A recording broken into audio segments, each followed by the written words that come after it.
So today's daf is daf Kuf Samach Dalet 164 in Baba Basra. We learn for a chemical basis for an assumed Masar Shivya. We're at the two dots at the bottom of Kuf Samach Dalet and Aleph, 2 lines from the bottom of the page. So what are we talking about over there? If we go back to the Mishnah at the beginning of the parak, there's two kinds of shtarot, two kinds of documents. One is a regular document that we know, everything's on one page. On the first page, let's say, on one page, not on the reverse side. Everything's on one side, the item are signed at the bottom. Then you can have a ratification of the court below that, if necessary. Then there's another kind, which is what we call the stitched up or the tied up get, the tied up kind of a shtar. And that's a complicated procedure where you write it on the front, but the important parts, the variable parts, the toref, including the name, the date, things like that, the important amount, the amounts, all that stuff is written with a line, blank line beneath it. It's folded over, stitched together, and the item are signed on the back. It's a complicated procedure. We said the rabbis did that. They enacted that kind of a shtar. It was common apparently in some areas, as we'll see in today's Gemara, that it was common to do that. Actually, in tomorrow's daf, but it's we'll learn it today, Mitzvah Shem, that it was common to do that. But the reason the rabbi said to do it here is because of Kohanim. Kohanim are known to get quickly angry. They have a quick temper, and we don't want them to divorce their wives. And then they won't be able to take them back. So they said, use the get makusher till they do it and stitch it and get the item on the back and all the precision. You need three. They said you need 3 item over there. They enacted that rule to make it more complicated, to get more item. And we'll see other restrictions that they put into that to make it more common. So get pashut, item are on the inside, on the text, let's call it the text side, and there's 2 items signed on it. Get makusher, which is the stitched up kind of a get, or shtar, has to have 3 item, and they're signed on the back. Different versions of how do they sign it? Do they sign it on the stitch, or do they sign it on the whole reverse on the back side? And the rabbi said it has to have 3 item. Now, if you have a get, a regular get pashut, where everything's on one side, but the item signed on the back, that's no good. That's no good. Even if you wrote kol Shiur v'kayim to avoid the possible fraudulent, the fraud that they would do, right? They would that we talked about the last couple of days, that they would try to change the get, change the shtar, put something wrong, put some fake condition in there, or remove some condition in there.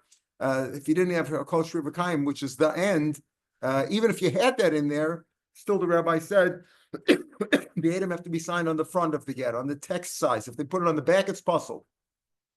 The get makusher, where the item have to be on the back, if you put the item on the front, that's also puzzle. So said the Mishnah. So said the Tanakama, that the Mishnah said in the 3rd line, if you have a stitched up get that the item are signed on the inside, on the text side, that's puzzle. And a pashut shekasvei mecharv, if you had both lines, both the 2nd and the 3rd line of the Mishnah, on back on Kuf Samach said, pashut shekasvei mecharv, if you have a pashut that a regular shtar, that the item were signed on the back, that's no good. Even if you had Shiur v'kayim, to avoid the fraud, right? To avoid the idea that he's going to fake something, put something wrong on the get, or delete something. Even if you could avoid that by putting Shiur v'kayim, the rabbi said, no, if the item is signed on the back, it's puzzle. And if you have a get makusher where the item is supposed to be signed back, you put it on the front, it's puzzle. Those are the rules of the rabbis. Puzzle meaning the shtar is no good. If it's a commercial shtar, you can't collect with it. You can't prove ownership or collect with it, depending on what the case is. And if it's a get isha, she's not divorced. Even though it looks, she got a divorce, but it's no good. Comes along Rav Chanina ben Gamliel on the 4th line of the Mishnah on Kuf Samach, and said, well, if you have a tied up get, a makusher, if you have the item on the front, it's okay. You know why? Because all you could do is undo the stitches, and then you could turn the makusher into a kosher, into a get pashut.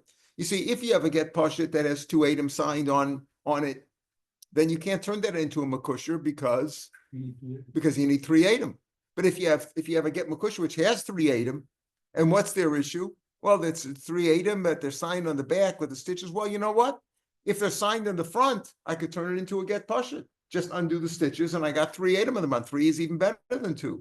So what? So he says. So Gamliel says, you know what? A get makusher that the Adam are on the front. That's not puzzle because you could turn it into a pashut. So it said Rav Chanan ben Gamliel. And Rav Shimon Gamliel said, it all depends on the minhag. We'll see what that means later on. But first, dealing with Rav Chanan ben Gamliel, who said a makusher that Adam were signed on the front, not the way they're supposed to be. It's okay because you could turn it into a pashut, just unstitch it.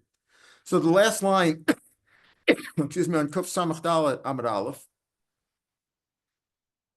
today's daf says as follows: Heishav Rebbe l'Divrim Gamliel. Rebbe answered Gamliel. Rebbe was the editor, that presumably the author of the first part of the mission, who said that either a pashut that was that Adam were on the back or makusha that Adam were on the front are puzzle.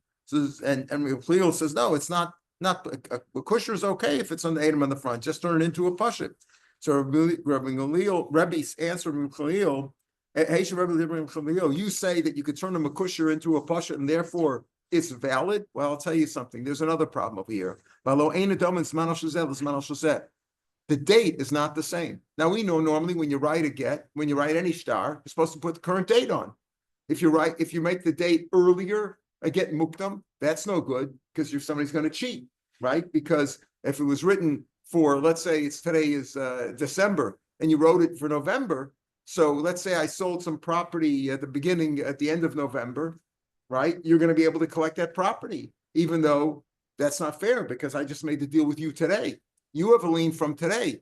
The guy who bought the land from me at the end of November, he has a prior lien. But if I write the date, let's say November 1st, instead of December 6th, which is today, isn't this the day they start the Saint Talmud in America and the Chutzlars? I think today, right? Is it yesterday? But today's a leap year, right? Isn't this a leap year? Yesterday.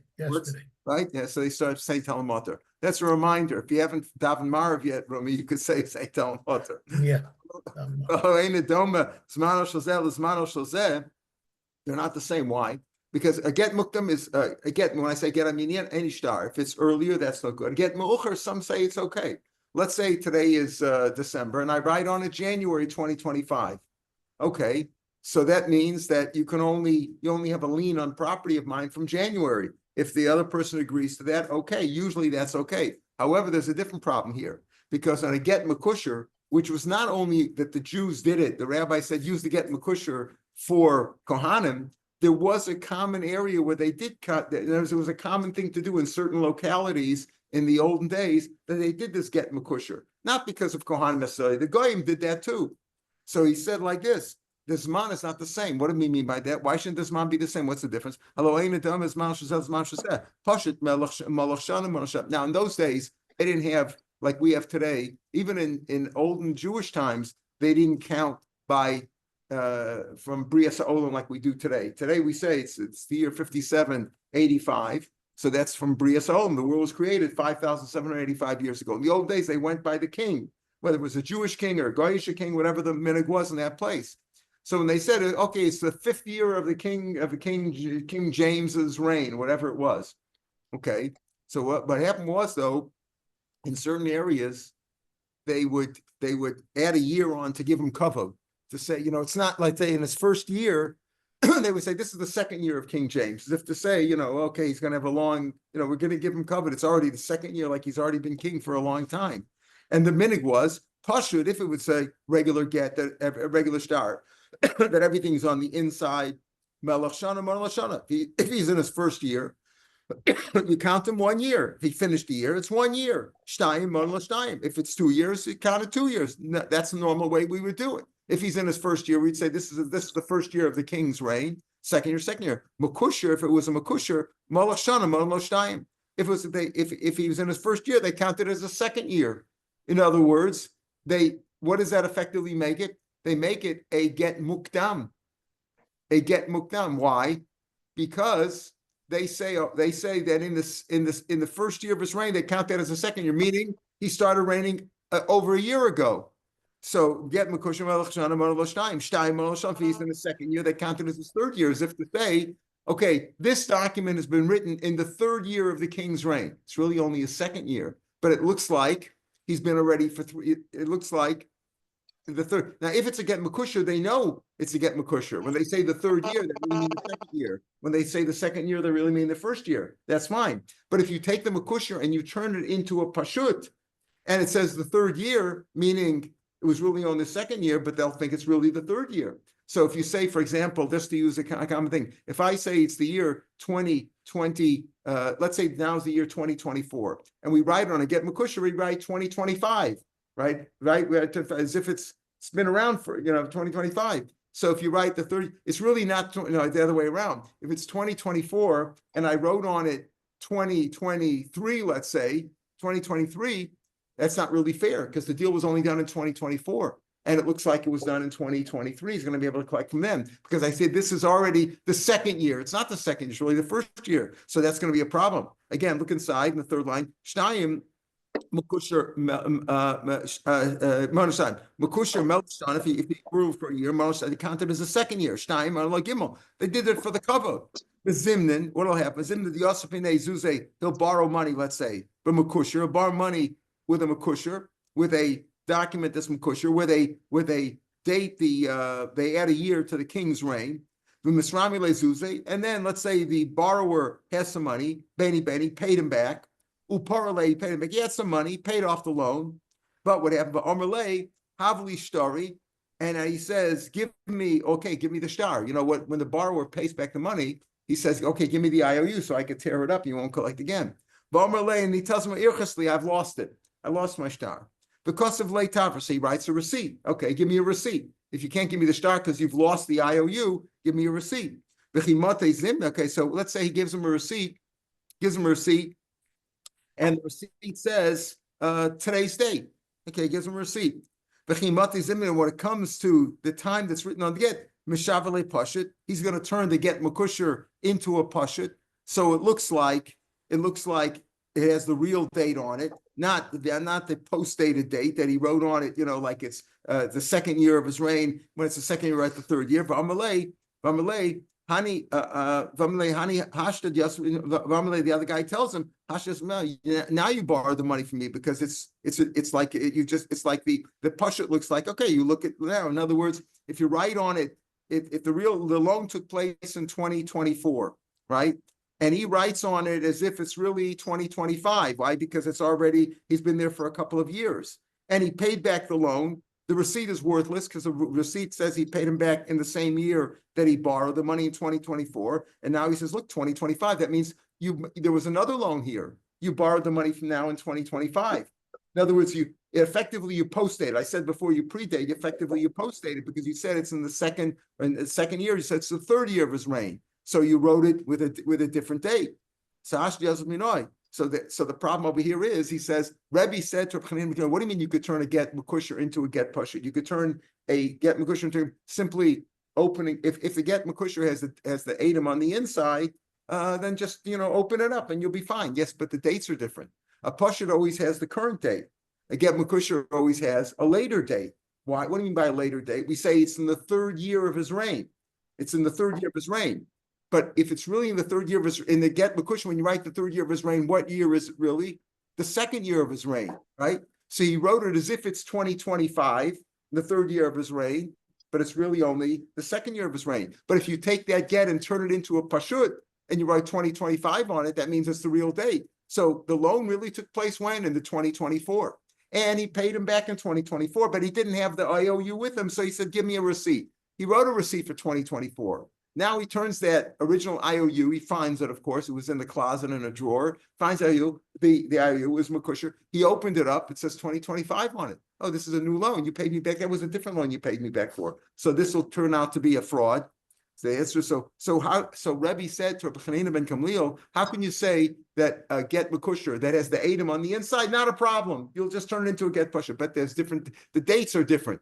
The date on a get makusher has a different date than the get and get pashut. Get pashut is a current date. The get makusher has a later date. That's kasavar ain't kosvin shar. The answer to Chanina will say, you don't write a shofar. There's no such thing as receipts. In other words, I have an IOU. You owe me money. You come to pay back the money. You ask me for the IOU so you can rip it up. Oh, I lost it. Okay, give me a receipt. No. I'm not doing receipts. if you tell me if I can't give you the IOU, you're not paying back the loan. You have proof that I owe you money, that that you owe, that I owe you money, right? Or however I said it, I owe you, you borrowed $100 from me, and there's an IOU, and you come to collect the money, and I don't have the IOU.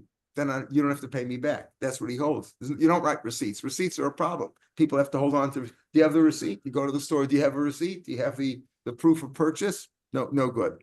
Says Gemara, okay, fine. So that was how we answered him. Rebbe said, you just can't turn a get makusher into a get pashut because the date's going to be wrong, and you could turn out, and a fraud can come out from this, right? I don't understand why we have 2 dates. Why there are 2 dates? Because okay, because the get makusher, that was the minig of a get makusher. That a get makusher, they always write the minig was even among the goyim, let's say, that when they had kusher, they always added on it. They added on. They made it a later date. In other words, they said the king is, even though this king's in his 2nd year, they wrote the 3rd year to give him kavod. Okay, so the answer. So why did the rabbi a regular get pashut use the current date? That's normal. That's normal. But the rabbi said when it comes to a get makusher, what's the reason why the get makusher was enacted for the Kohanim? We're going to add more stringencies. We're going to make more differences so that you'll be discouraged from using a get makusher. From divorcing the wife. In other words, we're going to say you have to stitch it up. You got to get 3 Adam. You got to write it in a certain way. We're gonna put it. We're gonna use the stringency of putting a different date on it, make it more complicated. All to make it complicated. Rashbam says to make it more complicated so that people will think twice before divorcing their wives. Right? Rashbam says at the beginning of the narrow lines. They did it for the Kavados and Klomer. He's already been around. He's already in his, even though he's in his 1st year, we're counting his 2nd year. 2nd year counts the 3rd year. The 3rd of the narrow lines in Rashbam. The Chum said, okay, Makusha, we're going to write like the minig of that nation. To use that to give them the to make more differences between a pashut and a makushar. Because we're worried about the Kohanim, they shouldn't have. So we're going to make it more complicated. Again, makusher is really only, how is it kosher? 3 Adam on the back, stitches stitches all up, and the date's got to be a different date. All these complicated things. So Rebbe said to him, according to you, might come out a fraud because the makusher that you turn into a pashut will have the wrong date on it, and he'll be able to collect the loan twice. The answer is he won't be able to because Rav Meir will say we don't do receipts, and therefore if he can't produce the IOU to tear up, he doesn't have to pay back the loan. Says the Gemara, "Umi baki Rebbe b'makusher." Does Rebbe really even know these rules about the makusher? He said, "Oh, the makusher has a later date, and the pashut doesn't have a later date."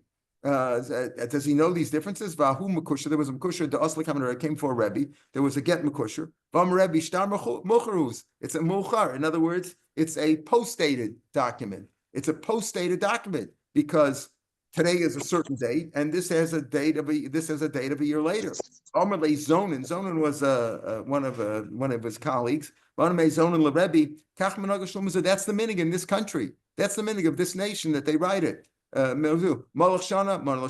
he ruled in his 1st year, they counted as the 2nd year. 2nd year, they count as the 3rd year. So what did you see? That Rebbe didn't know the rules. Well, how did Rebbe ask Reb Chanina ben Khalil about, there's a difference between the makusher is a different date than the pashut. You see here, Rebbe didn't know. The answer is Basar Sham Zonin Safra. Yeah, he learned it from Zonin. Zonin taught him that, and then he asked the kasha from Chanina ben Khalil. That's not a difficult thing. There was a rule, there was a shtar. Again, in those days, everything was always written according to the king's day, according to the king's reign. So it was written in the year of this king, Ploni, Archon. Archon is like a king. As we'll see, that was like a name for a king. Amar Chanina, Yibarek, let this be checked. Amasai Amar Archon Bachnusay. Let's check out. Wait. Okay, we say this is for this particular king. When did this king start his rule? Right? We don't know. Today it's very simple. You're right. 2024. You're right. Tufshin Pehei Librias Ha'olam. You write something like that. But if you have to go by the king's reign, you really have to know the history. Let's check it out. It says V'dilma de Orach Malchusei. Maybe Archon doesn't really mean, it's not another name for a king in his 1st year. Maybe it just means the Orach Malchusei, that he's been around for a long time. In other words, maybe this is the 10th year of his reign. Not when did he, not the 5th year of his reign. Maybe it just means, in other words, you say it means that Archa means the king's this king Bishnas Ploni, the 5th year of this king Archon. Maybe it means that he's been around for a long time, and it means later on. Maybe it's a later date because we don't know what that Archa really means. What is that lashon mean? Rashbam says, it doesn't say how many years. It just says it says it doesn't say how many years Shalosh Melech or Rishon Shni. It just says in the year of this guy's reign, but it didn't say exactly which year. So Rashbam says it says in the year of this man. Let's say his name was King Paul, Paul the king. In the year of Paul the king. So we don't know what year it was. Was it the 5th year of his reign? The 3rd year of his reign? It doesn't say. So he said, let's check out how long was he in his reign? How long has he been reigning so far? So maybe it just means Archon is not a lashon for a king. Maybe it means he's been around for a long time, 10 or 15 years. The 1st year they call him Archon. In other words, if it says Bashas Ploni Archon, Archon means a king in his 1st year. So Archon by definition means 1st year. Shana Shnia, the 2nd year, call him Digun. They call him Digun like duo, right? Duo like two, right? All these words come from the Greek or the Latin Digun. So in other words, that's the meaning. And he explained to him, he told him, Moshe, the minig is not that Archon just means king. It means a king in his 1st year. Digun, it means the 2nd year. So how do you know? Okay, so it's possible that, yeah, it's the 1st year of his reign. Maybe it's his 2nd reign. Sometimes a president or a king is deposed and then he comes back. He makes a comeback, right? It happens even in 2024, right? Maybe he was deposed and came back. He was the 2nd president who served a term after being deposed, right? There was another king who did, another president in the, I think it's the 1800s who did that, right? So maybe it means the 1st year of his he's the 1st year of his 2nd reign, right? So we're going with Cleveland, right. There was a baseball player named after him, Grover Cleveland Alexander. Right. Named after So maybe you're not sure what it means. Does it mean the 1st year of his 2nd reign or the 1st year of his 1st reign? And if it's the 1st year of his 1st reign, it's a long time ago. Rav Yirmiyah, if he ruled the 2nd time, he's called like Archon Digun, Archon the 2nd time. Okay, he's called that. Okay, so therefore you have to go by the lashon of. You have to understand what the lashon was. Again, you don't have to. The dates have to be properly done. Tan Rabbanim, Hareini Nazar Heina. Okay, hin or Heina or ha means 1 year in the lashon las in the foreign language. Like one, right? Like wahad, right? Wahad. Tanarban Hareni Nazir. So that means he's a one-time Nazir for 30 days. Sumchas Amar, he explains that Hina is one, Digun is shtaim, like 2 duo, right? Trigun is like what, 3, right? Like we know, like a triangle. Trigun is 3 years. Tetragon is arba, right? Tetra is 4. Pentagon, we of course know, is 5. Chamesh. So it all depends. In other words, that you go with the lashon. The lashon means henna means 1, right? Okay. Tanur Rabbanim. Beis Ugol, similar, we see that if you have a round house or a digun or a 2-sided house, how can you have a 2-sided house? Because the other side is round. In other words, you have a round, it's like a semicircle house, and then it's got 2 walls with 2 corners. All these cases are a trigon or a 3-sided house or a pentagon or a 5-sided house. Ain't a matam b'dagon. Is that matam b'dagon? Why? Why? Because tetragon, if it's a 4-sided house, 4 walls, then matam b'dagon. And what do you get? From Tanur Rabbanan Lamal, it says kir. There's tuma on the wall. It doesn't say, it should say kir, but it says kiros, 2, as if it's 2, minimum 2. Shnaim. Lamata later on in the parasha, it also says Lamata. It says Omer kiros. It could have said kir, but it said kiros. So because it says twice kiros instead of kir, we said that's 2 plus 2 is 4. Harekan arba. So only a 4-sided house has loch of tuma, even if the same blotch or stain appears on 2 different houses, but one is 4-sided and one is 5-sided. The 5-sided one cannot become tummy based on the pasuk. Now we had the story the other day. Rebbe, a get Mekusher came before Rebbe. Rebbe Ain's Mambazeh. I don't see any date here. There's no date. Rav Shimon and his son told him, the Rebbe, Shema Bank Sharp Mufla, maybe it's hidden under the seams, under the stitches. That's why you can't see the date. Because as we know, how do you write the text of the text of the get Mekusher is also written on the front side or the inside, whatever you want to call that, and then it's stitched up. So maybe the dates, just like you can't see the names, you can't see the date. Maybe it's between the stitches. Palia, they ripped it open, and he saw the date. Then Rebbe looked with displeasure at his son. In other words, his son corrected him and said, no, it's on the inside, on the stitches. So he opened it up and they found it. But then Rebbe looked at his son with displeasure, as if to say, Rebbe, because Rebbe had bad experiences with the get Mekusher. Number one, you see, he himself couldn't find the date, right? And then you had the story before about how he said, this is a get Mocher, right? He said, he didn't know, and that's how they do the dates. He didn't like that whole thing at Gesher. He complained to Rabbi Chanina ben Gamliel at the beginning of the daf, right? He said, you say get Mekusher is okay because you could turn it into a pasha. No, the dates are different and all that stuff he learned from his own. And Rebbe didn't like it. So he looked at his son with displeasure as if his son, Shimon the Rebbe, had written it. And then he says, what, are you fooling around with get Mekushers? These are complicated things. The rabbis discourage it. Nobody uses a get Mekusher today. You never heard of a get Mekusher in real life. Nobody does that stuff. The rabbis did it and enacted it. They used, it was common among some peoples. So they followed that and they made it more, they said, okay, a Kohen should use that. But as we'll see, it all depends on the minhag. So he said he was like upset with his son for doing a get Mekusher. Amalei, Lavanakas, I didn't write it. It wasn't me. I know that the date it could be hidden in there, but I didn't write it. Rabbi Yehuda Chayta Kasvei, Rabbi Yehuda Chayta, that was his name, or he was a Chayata. He was either a Schneider, a tailor, or that was his name. He wrote it. Amalei Klach mi Lashon Hara. Don't stay away from Lashon Hara. You're telling me who wrote it? Could have said I didn't write it. That's good enough. So one time he was sitting, Reb Shimon Rebbe was sitting in front of his father Rebbe, the Kapasik Sid Rebbe Sefer Tilim. And Rebbe was learning a section of Sefer Tilim. Rebbe said, Kama Miyushak said, this is a beautiful script, beautiful writing. Look how nice it's written. Or maybe he was saying it was a pshat, and maybe it was a drasha on Sefer Tilim. He said, look how nice this drasha was. So Rebbe's son said, Lavanakas, I didn't write it. Yehuda Chayta Kasveh, he wrote it. Again, the same thing. I didn't write the get before, and I didn't write this. Yehuda Chayta wrote it. Amalei Klach mi Lashon Hara. Stay away from Lashon Hara. Why is that Lashon Hara?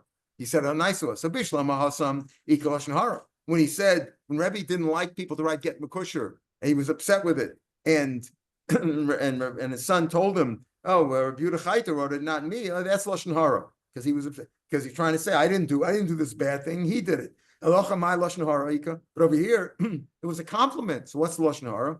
The famous Russian, Mishim Rav Dimi, Tana Rav Dimi, Achor Rav Safra, Rav Dimi, the brother of Safra, said, "La'olam al yisapar adam mitavas shechavero." Don't talk nice things about somebody. Why? Because if you say good things about him, you'll come to say bad things. Some of Farshim say it's if you go too far. If you say a shekayach, nice davening or something, or whatever, that's okay. You say, oh, he davens very nicely. You could say that. But if you go too far, people say, oh, you think he always does good things, says bad things. That's like we learn. Chavetz Chaim talks about that a lot, right? That don't talk about people. Don't even say complimentary things, because when you say something complimentary, somebody will counter with something uncomplimentary. Amar Amar Mamrav. There are 3 averos that you can never avoid each and every day. Here are averos: sinful thought, usually immorality, biyun tefillah. Thinking about your davening so much, you're so sure, you daven with such kavanah, you're sure God will answer you in the way you want him to answer. You're calculating what the answer is. That's also wrong. Well, Lashon Hara. You can't avoid Lashon Hara every day of your life. Lashon Hara sakadaitach. What do you mean? I can't go a day without speaking Lashon Hara? I was in solitary, like, who am I speaking Lashon Hara? Like, you're saying you can't avoid elavak Lashon Hara, the dust of Lashon Hara, meaning it's not exactly Lashon Hara, but it's like Lashon Hara. It's, you say something, it's just like Lashon Hara. Rashbam at the top of the page says, Avak Lashon Hara could go into Amrei. They say, Nur Be Plant say, oh, look, there's always a fire going on in that house there. There's rich people, they're eating all day. There's, you knew when there was a fire when people had the oven on, because you could see the flickering smoke, the flickering flame of the smoke. So that's also like Lashon Hara. Don't talk about, oh, these people have a lot of money. They're cooking all day. So that's also Lashon Hara. Amar B'Yidam Rav, Rove Begezel. Most people can't avoid stealing in some way. You know, they convince themselves that, you know, he took a little bit too much, the tip, whatever it was, that there's some kind of gezel every day. They're more heter, you know, I deserved it, I should have been paid more, whatever it was. Most people do that, they're more heter. Mi'aparayis, a small section are involved in immorality. V'akol b'lashon hara. Everybody speaks Lashon Hara. Lashon Hara salkadaitach, you can't avoid Lashon Hara. Elavak Lashon Hara. Even the little things, sometimes people say it's improper. It's not exactly Lashon Hara, it's not bad Lashon, but you know, you're talking about people, don't talk about people, period. So Shimon Gamliel added on. First, the Tanna Kama said, if you write a makusher with the date, with the Adam on the inside, that's puzzle. A pasha with the Adam on the backside, that's puzzle. Rav Meir ben Gamliel disagreed, and he said a makusher you could turn into a pashut, and even though the date is wrong, right? The date will be wrong, but though you know, it's not, if it's mocher, it's not so bad. Now that whole concept of a get mocher, we know a get mukdam is clearly no good. If it's 2024 and I write on it 2023, as if the deal was done then anybody who bought property from me, let's say I borrowed money and I owe you money and I write on it 2023, then anybody I sold property to in 2023, they will, you know, the borrower, I borrow money from you and we write on it 2023. So that means you can go after property I had in 2023, even though I sold it already, even though I sold it before the transaction took place. That's no good. What about a get mocher? So any get mocher l'chor, you have that problem. The same problem that we have over here. What are we saying? Let's say forget about pashut and makusher. Any time that you write a get mocher, let's say we say, listen, I'm going to lend you, borrow money from you. I'm going to borrow money from you. Write on it 2025. 2025. So even property in December 2025, a year from now. So any property that I sold in the beginning of 2025, you have no claim on it because it's 2020. It's as if the loan took place in 2025. So you can always have that problem of something improper. Maybe okay, borrow the money, let's say now in December 2024, and we wrote it December 2025. Fine. Then I come along and I pay you back the money next week. I borrowed money from you today, I pay money next week. Then when you have a document that says December 2025, it looks like there was a new loan. Like I paid back. The same problem we have with this get makusha that we talked about with the post-dated with it, you have it with anyone. So you got to be careful with that. Some rabbis say get mocher is also no good because you can come to this problem. Others say no, then it's obvious. It's obvious that, you know, if you ever get mocher that says 2025 and I paid it back early, either get a receipt or rip it up or whatever. You could have in other words, it's easily avoidable. And the get makusha, not everybody knows with the king's date that it's written a year later. People don't always know that it's mocher. They don't know. People don't know. They may not know, but a regular shtar mocher could be problematic too for this reason.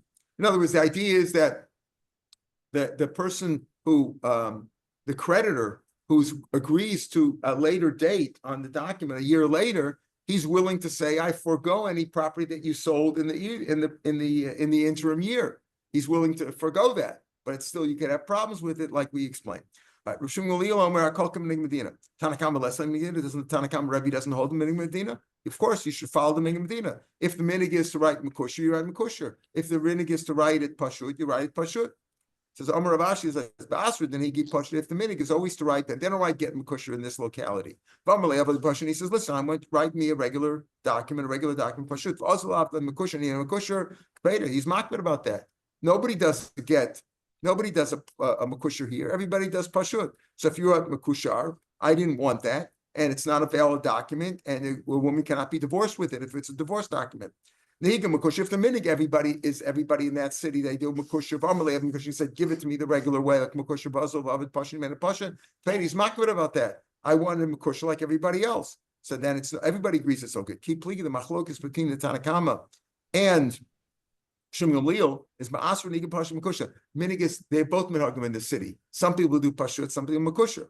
But Omerlen, he said, "Avli pashut, make a pashut. Me, but also avli kushi, man makusha."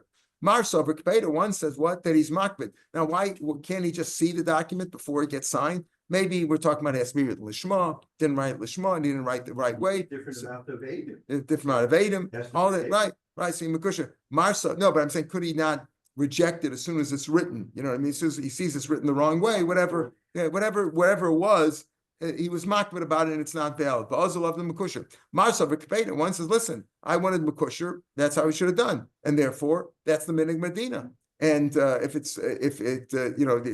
how it's done. In other words, Shmuel says, no, the minig Medina, if the minig is to do Pashut and Makusha in this locality, and you asked for a Pashut, he gave you a Makusha, well, that's the minig here. So I didn't think you were so makbid. You just, I had these on file or whatever. I was ready to do those, so I did those.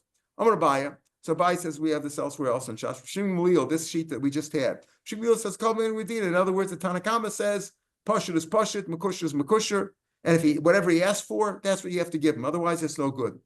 Abaye says Shmuel, who says over here, no, the minig is to do whatever the minig is. If that's the minig Medina, you could use that one too. So what he's basically saying is, when he asks for a certain one, he doesn't mean dafka that one. It means whatever the minig is.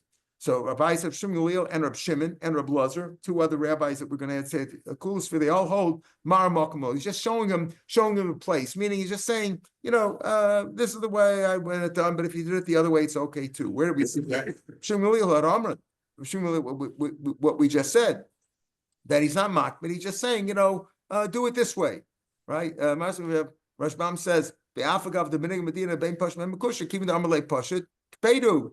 Right, that's what the Rabbanan would say. V'yifsol makusha. Rav Shmuel Savar Hakol Medina Klamer Mar Makmalo. Shem Tarchlev. If it's too hard to write a makusha, write a pashut. Umiyo imichta makusha tvei neichale. Sorry, minig Medina. It's a minig Medina, but both of them. So I don't care. In other words, the minig is to do both, and he asked for a pashut, and he did a makusha. I figured, if it's easy if you do a pashut, if you do a makusha, even better. He doesn't care. That's Rav Shmuel Shita. And Rav Shimon Lazar also see that. Where did Shimon Lazar say that?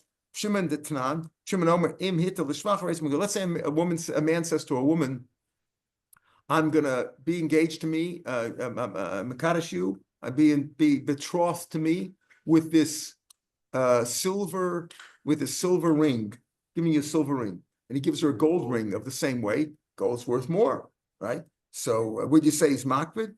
Shimon says, if he said silver, and he gave her gold, you could have a shita. She didn't want the gold one; she wanted the silver one. Shimon says, no. If he fooled her for her betterment, she is mekudeshes. He gave her even a better one. Why? Because he's not saying dafka silver and not gold. He's just saying, I'm going to give you something, at least silver. It's going to be silver. If it's better, that's even better. So he's not dafka there. Rashbam points out, if he says, let's say I'm marrying you on the condition that I'm a Levi, and it turns out that he's a Kohen, would you say that's better? There she could say no. A shoe that's bigger for me, I don't want a bigger shoe than I can handle. In other words, you name out want the kahuna. You get the truma, but you get all the problems of God forbid she's raped, blah, blah, blah. There's other issues there. So she could say that's Lashon Masana to Rab McRoy, Lobina. I don't want a shoe that's bigger than my foot. That's different. That's not necessarily for her betterment. But who wouldn't want gold in place of silver? You give me a block of silver, a block of gold, I'll take the gold. Okay, that's Reb Shimon's shita. Reb Lazar, we found a blessed thing that Tanan. A woman said to a shliach lekabali. Remember, you can have a shliach laholacha. The man can have a shliach to give her the get, and she can have a shliach lekabala. As soon as the shliach gets it, she's divorced. Please accept this get for me in Wichita. And he accepted it for her in Chicago. Puzzle, because she didn't follow. She says she only wants it in Wichita. If she doesn't give it to her in Wichita, she doesn't want to get. So he didn't follow her instructions. Puzzle, she's not divorced. Reb Lezer Machshir. Why? Marsa v'kpeda. The Tanakama says what?